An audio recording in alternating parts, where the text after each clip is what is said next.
Good morning. This is John from the Springs Mennonite Church. It's good to be with you today. I want to continue my week of talking about Psalms. Today I'm going to look at the 136th Psalm. And I guess I should have said before now that the Psalms, were actually kind of songs. They were written in a poetic form in order to be sung or chanted or recited in some way like that in the temple. And they were written for different reasons. And in this particular psalm, it's called a Song of Thanksgiving. So if we look at Psalm 136, what we find, beginning with the first verse, is the reason for the psalm. It says, "Give thanks to the Lord, for he is good."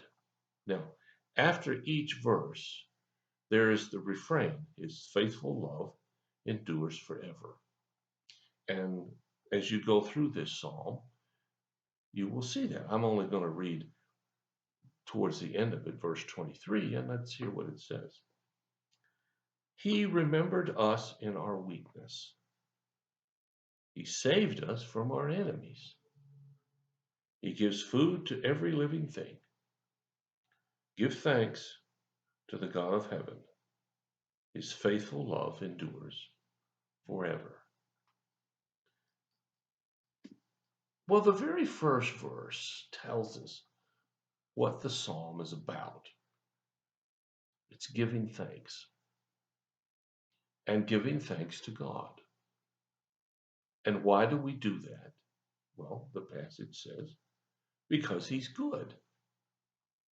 Now, just because God is good doesn't mean nothing bad is ever going to happen in your life. The Bible talks in other places about bad things rain on the just and the unjust. We live in a sinful world. We can't live any other world. It's the only one we got. And in a sinful world, bad things happen. Just the other day, someone said to me who was older, "Well, why did that person get sick who's so much younger instead of me? I've lived a longer life." And my answer was, well, because we live in a sinful world. We don't get to pick whether we have problems or not. Oh, I know there's some philosophies out there and some people who write books about never having anything bad happen or whatnot, but that's not realistic. The question is, what happens in the midst of that? And here the psalm tells us to give thanks and to give thanks to the Lord, for he is good and his faithful love endures forever. The problem doesn't endure forever. The faithful love of God endures forever. Well, then we skip down to verse 23. "He remembered us in our weakness. He saved us from our enemies. He gives food to every living thing. Give thanks to the God of heaven. His love endures forever." He remembered us in our weakness. Now, in our culture, we think weakness is bad. It means you can't handle it. And we are very much a culture of the strong. Now, there are other places that are more about that, I think. And in some places, to show weakness is a sign of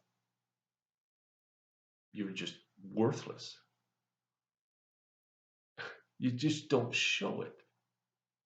Well, maybe there are a few folks who never have any problems, but there aren't many. And if they are, I would say that what you're seeing is a person who has no feelings. I mean, you can't look beyond the window if there are people around and not have problems with, why is this happening? Look at that person. Why does a fire hit this house but not that house? Why does an automobile accident hit that person and not the other person? Being weak is not a sign of failure.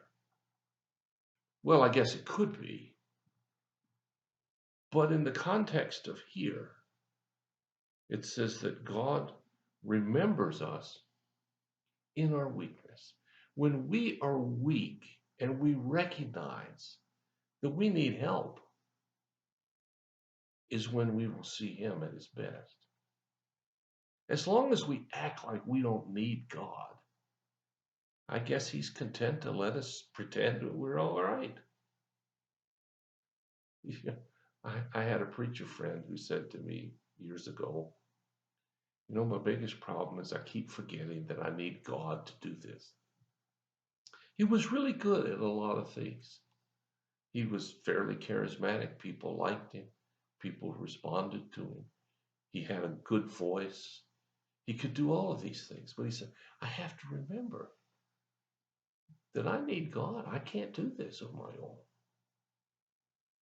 And the psalm here says He remembered us in our weakness, and He saved us from our enemies. And enemies don't necessarily mean people. Enemies can be ideas, can be experiences, can be temptations. I read the other day about another pastor in a large church who had an affair with a member of the church. And it just wreaked havoc on that church.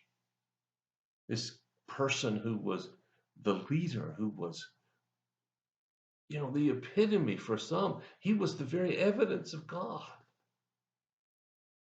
committed a very, very bad thing.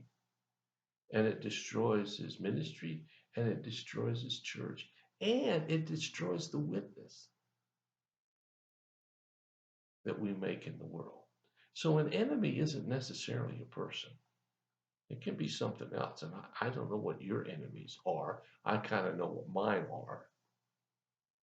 But in those moments, God provides us strength.